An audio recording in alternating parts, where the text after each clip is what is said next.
Rosa Luxemburg. Organizational questions of the Russian social democracy. I. An unprecedented task in the history of the socialist movement has fallen to the lot of the Russian social democracy.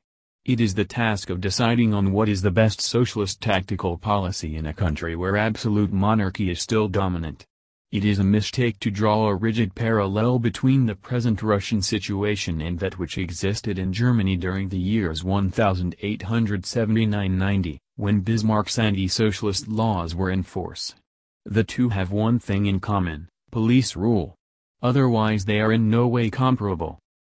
The obstacles offered to the socialist movement by the absence of democratic liberties are of relatively secondary importance. Even in Russia, the people's movement has succeeded in overcoming the barriers set up by the state. The people have found themselves a constitution, though a rather precarious one, in street disorders. Persevering in this course, the Russian people will in time attain complete victory over the autocracy. The principal difficulty faced by socialist activity in Russia results from the fact that in that country the domination of the bourgeoisie is veiled by absolutist force. This gives socialist propaganda an abstract character, while immediate political agitation takes on a democratic revolutionary guise. Bismarck's anti-socialist laws put our movement out of constitutional bounds in a highly developed bourgeois society, where class antagonisms had already reached their full bloom in parliamentary contests. Here, by the way, laid the absurdity of Bismarck's scheme. The situation is quite different in Russia. The problem there is how to create a social democratic movement at a time when the state is not yet in the hands of the bourgeoisie. The circumstance has an influence on agitation, on the manner of transplanting socialist doctrine to Russian soil. It also bears in a peculiar and direct way on the question of party organization. Under ordinary conditions, that is, where the political domination of the bourgeoisie has preceded the socialist movement, the bourgeoisie itself instills in the working class the rudiments of political solidarity. At this stage, declares the Communist Manifesto, the unification of the workers is not yet the result of their own aspiration to unity but comes as a result of the activity of the bourgeoisie, which, in order to attain its own political ends, is compelled to set the proletariat in motion. In Russia, however, the social democracy must make up by its own efforts an entire historic period. It must lead the Russian proletarians from their present atomized condition, which prolongs the autocratic regime, to a class organization that would help them to become aware of their historic objectives and prepare them to struggle to achieve those objectives. The Russian socialists are obliged to undertake the building of such an organization without the benefit of the formal guarantees commonly found under a bourgeois democratic setup. They do not dispose of the political raw material that in other countries is supplied by bourgeois society itself. Like God Almighty, they must have this organization arise out of the void, so to speak. How to effect a transition from the type of organization characteristic of the preparatory stage of the socialist movement, usually featured by disconnected local groups and clubs, with propaganda as a principal activity, to the unity of a large national body, suitable for concerted political action over the entire vast territory ruled by the Russian state. That is the specific problem which the Russian social democracy has mulled over for some time. Autonomy and isolation are the most pronounced characteristics of the old organizational type. It is, therefore, understandable why the slogan of persons who want to see an inclusive national organization should be centralism. At the party congress, it became evident that the term centralism does not completely cover the question of organization for the Russian social democracy.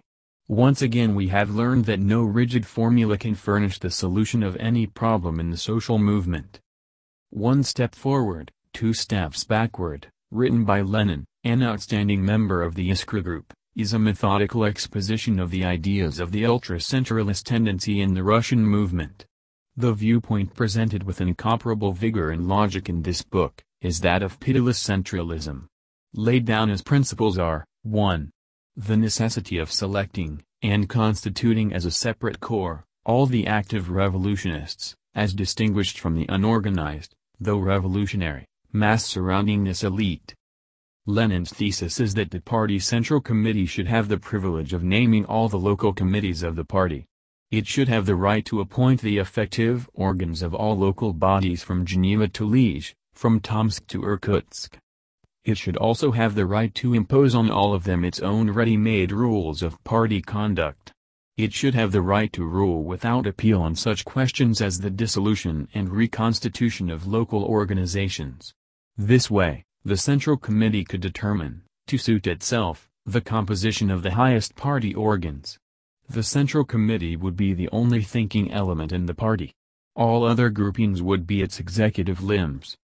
Lenin reasons that the combination of the socialist mass movement with such a rigorously centralized type of organization is a specific principle of revolutionary Marxism.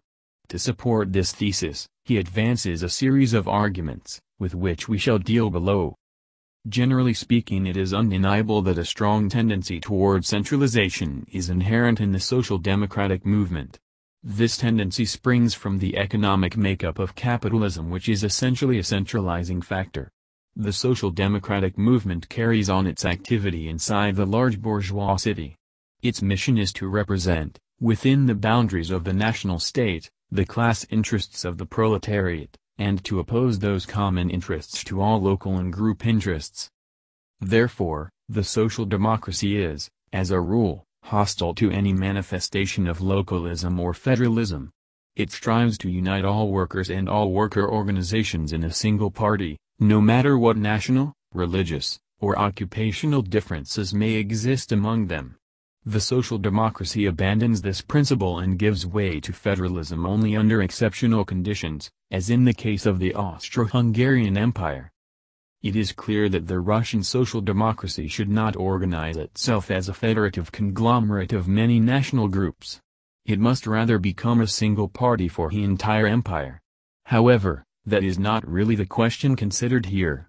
What we are considering is the degree of centralization necessary inside the unified, single Russian party in view of the peculiar conditions under which it has to function. Looking at the matter from the angle of the formal tasks of the social democracy, in its capacity as a party of class struggle, it appears at first that the power and energy of the party are directly dependent on the possibility of centralizing the party. However, these formal tasks apply to all active parties. In the case of the social democracy, they are less important than is the influence of historic conditions.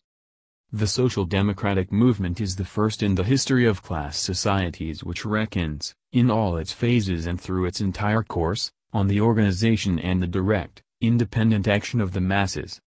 Because of this, the social democracy creates an organizational type that is entirely different from those common to earlier revolutionary movements, such as those of the Jacobins and the adherents of Y.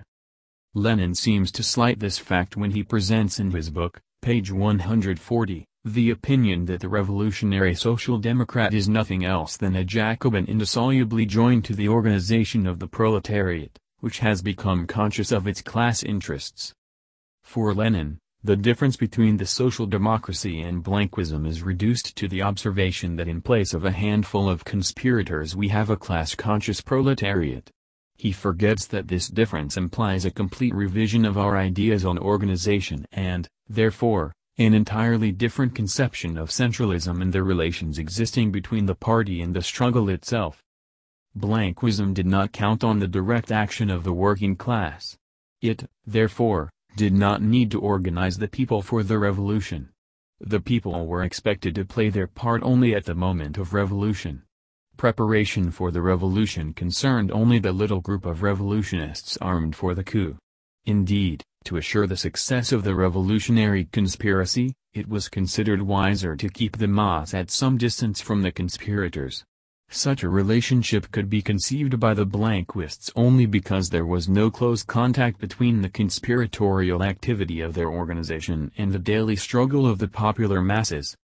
The tactics and concrete tasks of the Blanquist revolutionists had little connection with the elementary class struggle. They were freely improvised. They could, therefore, be decided on in advance and took the form of a ready-made plan.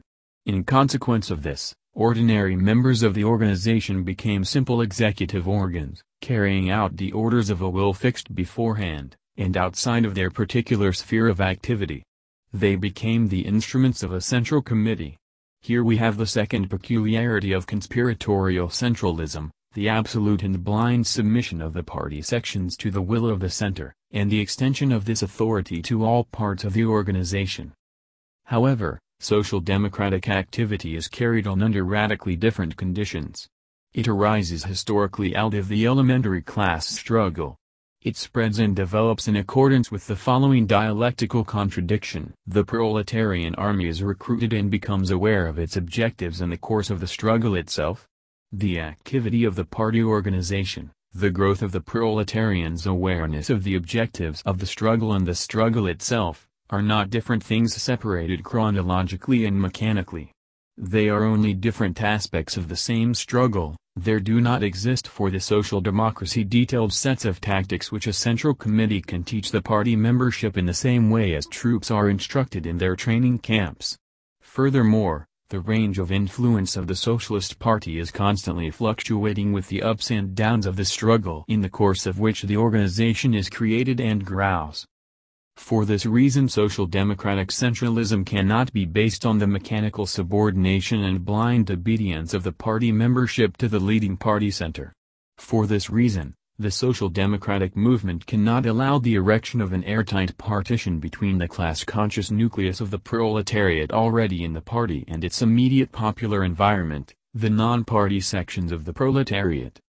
Now the two principles on which Lenin's centralism rests are precisely these. The blind subordination, in the smallest detail, of all party organs to the party center which alone thinks, guides, and decides for all. The rigorous separation of the organized nucleus of revolutionaries from its social revolutionary surroundings. Such centralism is a mechanical transposition of the organizational principles of Blanquism into the mass movement of the socialist working class. In accordance with this view, Lenin defines his revolutionary social democrat as a Jacobin joined to the organization of the proletariat, which has become conscious of its class interests. The fact is that the social democracy is not joined to the organization of the proletariat. It is itself the proletariat. And because of this, social democratic centralism is essentially different from Blanquist centralism. It can only be the concentrated will of the individuals and groups representative of the working class. It is, so to speak, the self-centralism of the advanced sectors of the proletariat. It is the rule of the majority within its own party. The indispensable conditions for the realization of social democratic centralism are the existence of a large contingent of workers educated in the class struggle, the possibility for the workers to develop their own political activity through direct influence on public life, in a party press, and public congresses, etc. These conditions are not yet fully formed in Russia. The first, a proletarian vanguard, conscious of its class interests and capable of self-direction and political activity, is only now emerging in Russia. All efforts of socialist agitation and organization should aim to hasten the formation of such a vanguard. The second condition can be had only under a regime of political liberty. With these conclusions, Lenin disagrees violently. He is convinced that all the conditions necessary for the formation of a powerful and centralized party already exist in Russia. He declares that, it is no longer the proletarians but certain intellectuals in our party who need to be educated in the matters of organization and discipline, page 145. He glorifies the educative influence of the factory, which, he says, accustoms the proletariat to discipline and organization, page 147. Saying all this, Lenin seems to demonstrate again that his conception of socialist organization is quite mechanistic. The discipline Lenin has in mind is being implanted in the working class not only by the factory but also by the military and the existing state bureaucracy, by the entire mechanism of the centralized bourgeois state. We misuse words and we practice self-deception when we apply the same term, discipline, to such dissimilar notions as, 1. The absence of thought and will in a body with 1,000 automatically moving hands and legs, and 2. The spontaneous coordination of the conscious, political acts of a body of men. What is there in common between the regulated docility of an oppressed class and the self-discipline and organization of a class struggling for its emancipation?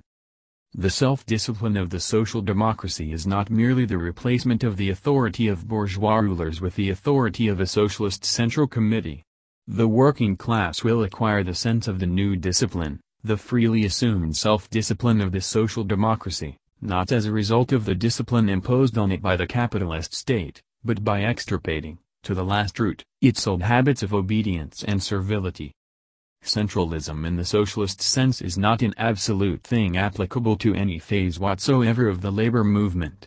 It is a tendency, which becomes real in proportion to the development and political training acquired by the working masses in the course of their struggle. No doubt, the absence of the conditions necessary for the complete realization of this kind of centralism in the Russian movement presents a formidable obstacle. It is a mistake to believe that it is possible to substitute provisionally the absolute power of a central committee, acting somehow by tacit delegation, for the yet unrealizable rule of the majority of conscious workers in the party, and in this way replace the open control of the working masses over the party organs with the reverse control by the central committee over the revolutionary proletariat. The history of the Russian labor movement suggests the doubtful value of such centralism. An all-powerful center, invested, as Lenin would have it, with the unlimited right to control and intervene, would be an absurdity if its authority applied only to technical questions, such as the administration of funds, the distribution of tasks among propagandists and agitators, the transportation and circulation of printed matter. The political purpose of an organ having such great powers only if those powers apply to the elaboration of a uniform plan of action, if the central organ assumes the initiative of a vast revolutionary act. But what has been the experience of the Russian socialist movement up to now? The most important and fruitful changes in its tactical policy during the last 10 years have not been the inventions of several leaders and even less so of any central organizational organs. They have always been the spontaneous product of the movement and ferment. This was true during the first stage of the proletarian movement in Russia, which began with the spontaneous general strike of St. Petersburg in 1896, an event that marks the inception of an epoch of economic struggle by the Russian working people. It was no less true during the following period, introduced by the spontaneous street demonstrations of St. Petersburg students in March, 1901. The general strike of Rostov-on, in 1903, marking the next great tactical turn in the Russian proletarian movement, was also a spontaneous act. All by itself, the strike expanded into political demonstrations, street agitation, great outdoor meetings, which the most optimistic revolutionist would not have dreamed of several years before.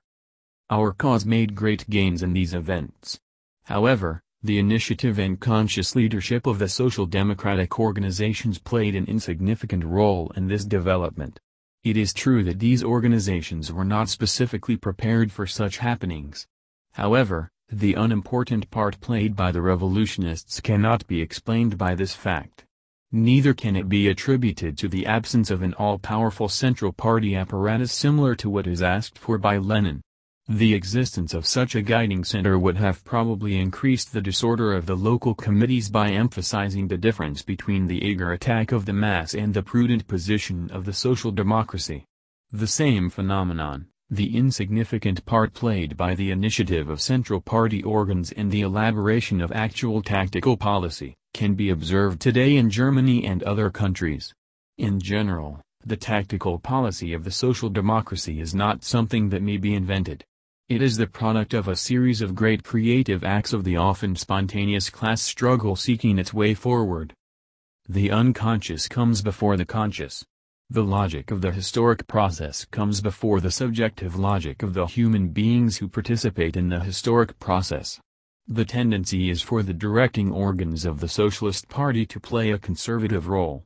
Experience shows that every time the labor movement wins new terrain, those organs work it to the utmost. They transform it at the same time into a kind of bastion, which holds up advance on a wider scale. The present tactical policy of the German social democracy has one universalist theme because it is supple as well as firm. This is a sign of the fine adaptation of the party, in the smallest detail of its everyday activity, to the conditions of a parliamentary regime. The party has made a methodical study of all the resources of this terrain. It knows how to utilize them without modifying its principles.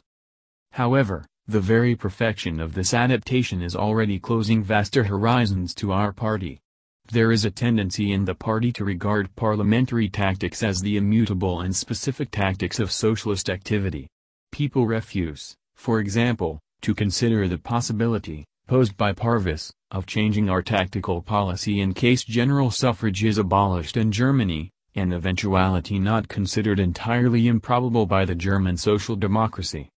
Such inertia is due, in a large degree, to the fact that it is very inconvenient to define, within the vacuum of abstract hypotheses, the lines and forms of still non-existent political situations. Evidently, the important thing for the social democracy is not the preparation of a set of directives already for future policy. It is important, 1. To encourage a correct historic appreciation of the forms of struggle corresponding to the given situations, and 2. To maintain an understanding of the relativity of the current phase and the inevitable increase of revolutionary tension as the final goal of class struggle is approached. Granting, as Lenin wants, such absolute powers of a negative character to the top organ of the party, we strengthen, to a dangerous extent, the conservatism inherent in such an organ. If the tactics of the Socialist Party are not to be the creation of a central committee but of the whole party, or, still better, of the whole labor movement, then it is clear that the party sections and federations need the liberty of action which alone will permit them to develop their revolutionary initiative and to utilize all the resources of the situation. The ultracentralism asked by Lenin is full of the sterile spirit of the overseer. It is not a positive and creative spirit. Lenin's concern is not so much to make the activity of the party more fruitful as to control the party, to narrow the movement rather than to develop it, to bind rather than to unify it. In the present situation, such an experiment would be doubly dangerous to the Russian social democracy. It stands on the eve of decisive battles against Tsarism. It is about to enter, or has already entered, on a period of intensified creative activity, during which it will broaden, as is usual in a revolutionary period, its sphere of influence and will advance spontaneously by leaps and bounds.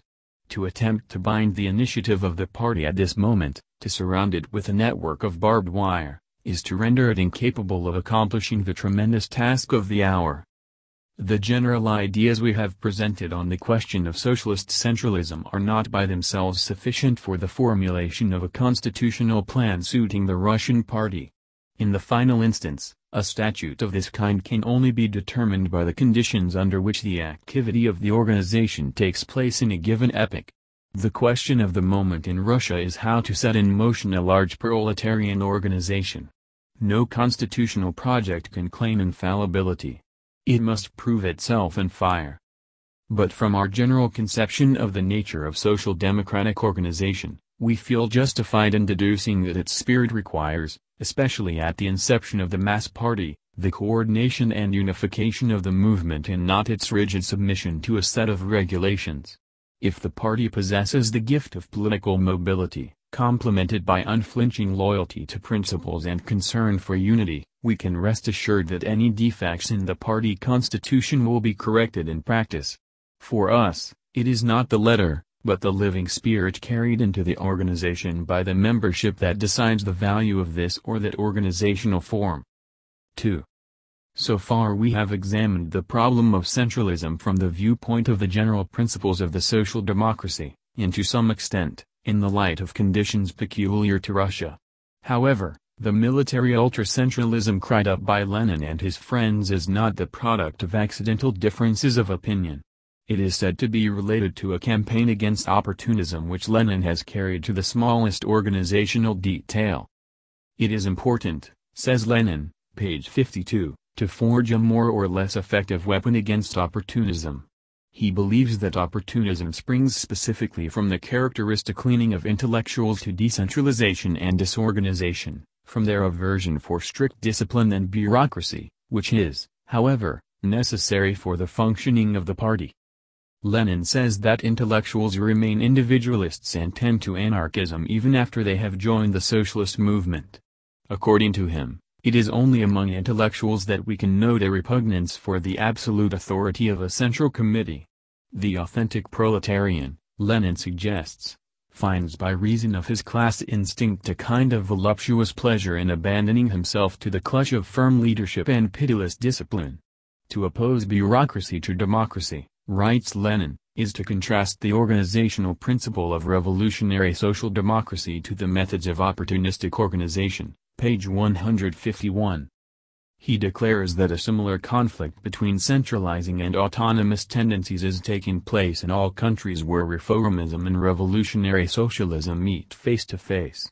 He points in particular to the recent controversy in the German social democracy on the question of the degree of freedom of action to be allowed by the party to socialist representatives in legislative assemblies. Let us examine the parallels drawn by Lenin. First, it is important to point out that the glorification of the supposed genius of proletarians in the matter of socialist organization and a general distrust of intellectuals as such are not necessarily signs of revolutionary Marxist mentality. It is very easy to demonstrate that such arguments are themselves an expression of opportunism. Antagonism between purely proletarian elements and the non-proletarian intellectuals in the labor movement is raised as an ideological issue by the following trends. The semi-anarchism of the French syndicalists, whose watchword is "Beware of the politician," English trade unionism, full of mistrust of the socialist visionaries, and, if our information is correct, the pure economism, represented a short while ago within the Russian social democracy by Rabukaya Mysl, labor thought, which was printed secretly in St. Petersburg. In most socialist parties in Western Europe there is undoubtedly a connection between opportunism and the intellectuals, as well as between opportunism and decentralizing tendencies within the labor movement. But nothing is more contrary to the historic dialectic method of Marxist thought than to separate social phenomena from their historic soil and to present these phenomena as abstract formulas having an absolute, general application. Reasoning abstractly, we may say that the intellectual, a social element which has emerged out of the bourgeoisie and is therefore alien to the proletariat, enters the socialist movement not because of his natural class inclinations but in spite of them. For this reason, he is more liable to opportunist aberrations than the proletarian. The latter, we say, can be expected to find a definite revolutionary point of support in his class interests as long as he does not leave his original environment, the laboring mass. But the concrete form assumed by this inclination of the intellectual toward opportunism and, above all, the manner in which this tendency expresses itself in organizational questions depend every time on his given social milieu. Bourgeois parliamentarism is the definite social base of the phenomenon observed by Lenin in the German, French, and Italian socialist movements. This parliamentarism is the breeding place of all opportunist tendencies now existing in Western social democracy. The kind of parliamentarism we now have in France, Italy, and Germany provides the soil for such illusions of current opportunism as overvaluation of social reforms, class and party collaboration, the hope of pacific development towards socialism etc. It does so by placing intellectuals, acting in the capacity of parliamentarians, above the proletariat and by separating intellectuals from proletarians inside the socialist movement itself. With the growth of the labor movement, parliamentarism becomes a springboard for political careerists. That is why so many ambitious failures from the bourgeoisie flock to the banners of socialist parties. Another source of contemporary opportunism is the considerable material means and influence of the large social democratic organizations. The party acts as a bulwark protecting the class movement against digressions in the direction of more bourgeois parliamentarism. To triumph, these tendencies must destroy the bulwark. They must dissolve the active, class-conscious sector of the proletariat in the amorphous mass of an electorate. That is how the autonomist and decentralizing tendencies arise in our social democratic parties. We notice that these tendencies suit definite political ends. They cannot be explained, as Lenin attempts, by referring to the intellectual's psychology, to his supposedly innate instability of character. They can only be explained by considering the needs of the bourgeois parliamentary politician, that is, by opportunist politics. The situation is quite different in Tsarist Russia. Opportunism in the Russian labor movement is, generally speaking, not the byproduct of social democratic strength or of the decomposition of the bourgeoisie. It is the product of the backward political condition of Russian society. The milieu where intellectuals are recruited for socialism in Russia is much more declassed and by far less bourgeois than in Western Europe. Added to the immaturity of the Russian proletarian movement, this circumstance is an influence for wide theoretic wandering, which ranges from the complete negation of the political aspect of the labor movement to the unqualified belief in the effectiveness of isolated terrorist acts, or even total political indifference sought in the swamps of liberalism and Kantian idealism. However, the intellectual within the Russian social democratic movement can only be attracted to an act of disorganization. It is contrary to the general outlook of Russian intellectuals' milieu. There is no bourgeois parliament in Russia to favor this tendency. The Western intellectual who professes at this moment the cult of the ego and colors even his socialist yearnings with an aristocratic morale, is not the representative of the bourgeois intelligentsia in general. He represents only a certain phase of social development. He is the product of bourgeois decadence. The Narodniki, populists, of 1875 called on the Russian intelligentsia to lose themselves in the peasant mass. The ultra-civilized followers of Tolstoy speak today of escape to the life of the simple folk. Similarly, the partisans of pure economism in the Russian social democracy want us to bow down before the calloused hand of labor. If instead of mechanically applying to Russia formulae elaborated in Western Europe, we approach the problem of organization from the angle of conditions specific to Russia, we arrive at conclusions that are diametrically opposed to Lenin's. To attribute to opportunism an invariable preference for a definite form of organization, that is, decentralization, is to miss the essence of opportunism. On the question of organization, or any other question, opportunism knows only one principle, the absence of principle. Opportunism chooses its means of action with the aim of suiting the given circumstances at hand, provided these means appear to lead toward the ends in view.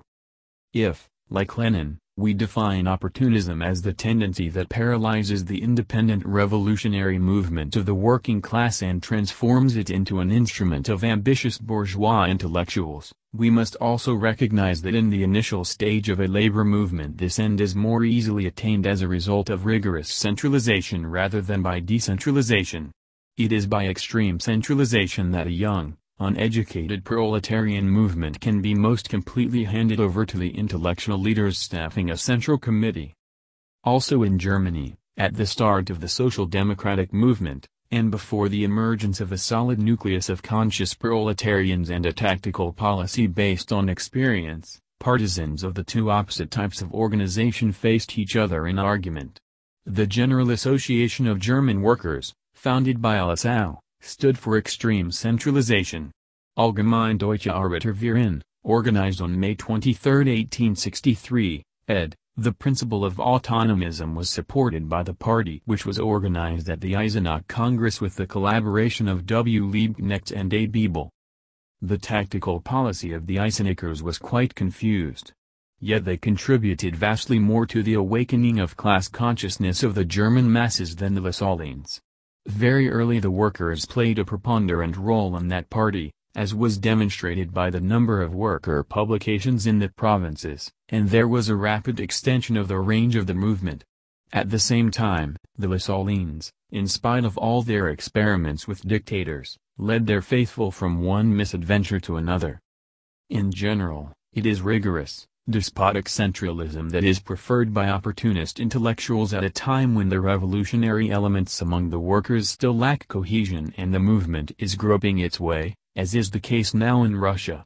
In a later phase, under a parliamentary regime and in connection with a strong labor party, the opportunist tendencies of the intellectuals express themselves in an inclination toward decentralization. If we assume the viewpoint claimed as his own by Lenin and we fear the influence of intellectuals in the proletarian movement, we can conceive of no greater danger to the Russian party than Lenin's plan of organization. Nothing will more surely enslave a young labor movement to an intellectual elite hungry for power than this bureaucratic straitjacket, which will immobilize the movement and turn it into an automaton manipulated by a central committee. On the other hand, there is no more effective guarantee against opportunists' intrigue and personal ambition than the independent revolutionary action of the proletariat, as a result of which the workers acquire the sense of political responsibility and self-reliance. What is today only a phantom haunting Lenin's imagination may become reality tomorrow. Let us not forget that the revolution soon to break out in Russia will be a bourgeois and not a proletarian revolution. This modifies radically all the conditions of socialist struggle. The Russian intellectuals, too, will rapidly become imbued with bourgeois ideology. The social democracy is at present the only guide of the Russian proletariat. But on the day after the revolution, we shall see the bourgeoisie and above all the bourgeois masses as a stepping stone to their domination. The game of bourgeois demagogues will be made easier if at the present stage, the spontaneous action, initiative, and political sense of the advanced sections of the working class are hindered in their development and restricted by the protectorate of an authoritarian central committee. More important is the fundamental falseness of the idea underlying the plan of unqualified centralism, the idea that the road to opportunism can be barred by means of clauses in the party constitution. Impressed by recent happenings in the socialist parties of France, Italy, and Germany, the Russian Social Democrats tend to regard opportunism as an alien ingredient, brought into the labor movement by representatives of bourgeois democracy. If that were so, no penalties provided by a party constitution could stop this intrusion.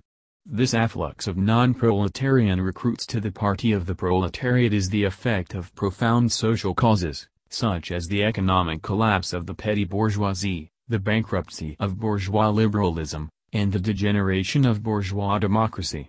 It is naive to hope to stop this current by means of a formula written down in a constitution. A manual of regulations may master the life of a small sect or a private circle. An historic current, however, will pass through the mesh of the most subtly worded paragraph. It is furthermore untrue that to repel the elements pushed toward the socialist movement by the decomposition of bourgeois society means to defend the interests of the working class. The social democracy has always contended that it represents not only the class interests of the proletariat but also the progressive aspirations of the whole of contemporary society. It represents the interests of all who are oppressed by bourgeois domination. This must not be understood merely in the sense that all these interests are ideally contained in the socialist program. Historic evolution translates the given proposition into reality. In its capacity as a political party, the social democracy becomes the haven of all discontented elements in our society and thus of the entire people, as contrasted to the tiny minority of capitalist masters.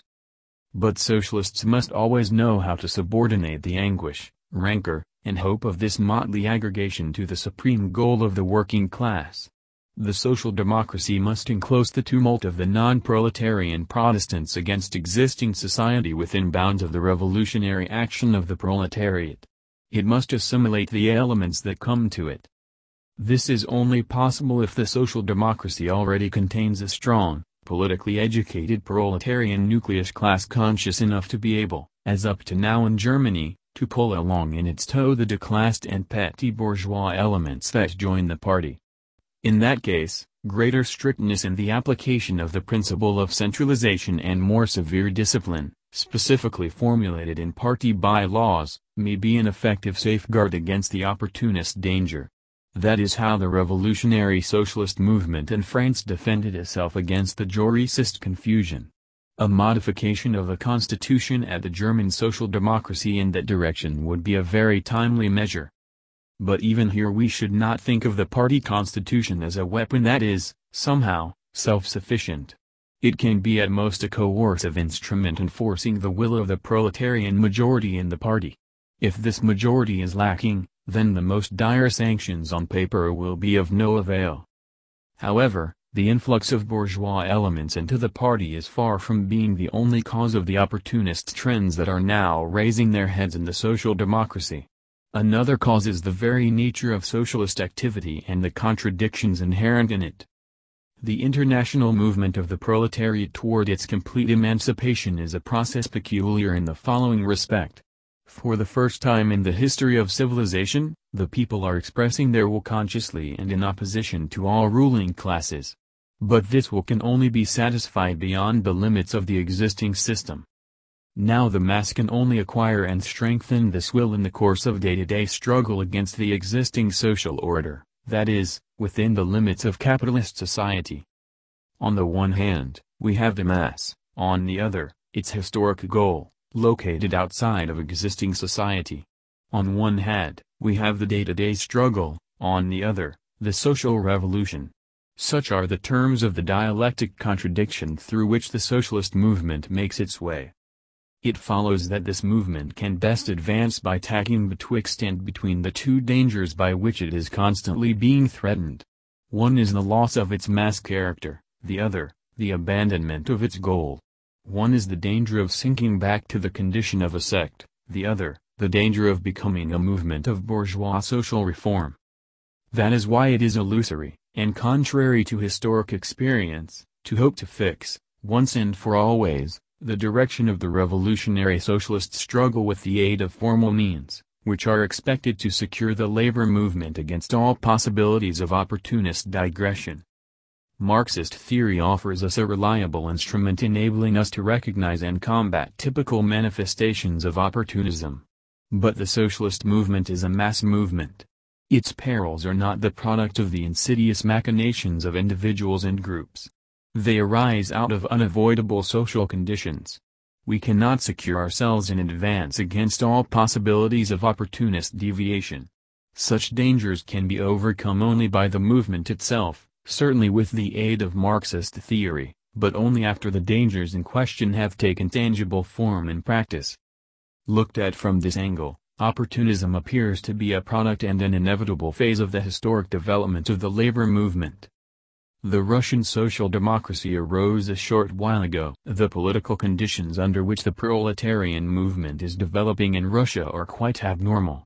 In that country, opportunism is to a large extent a byproduct of the groping and experimentation of socialist activity seeking to advance over a terrain that resembles no other in Europe.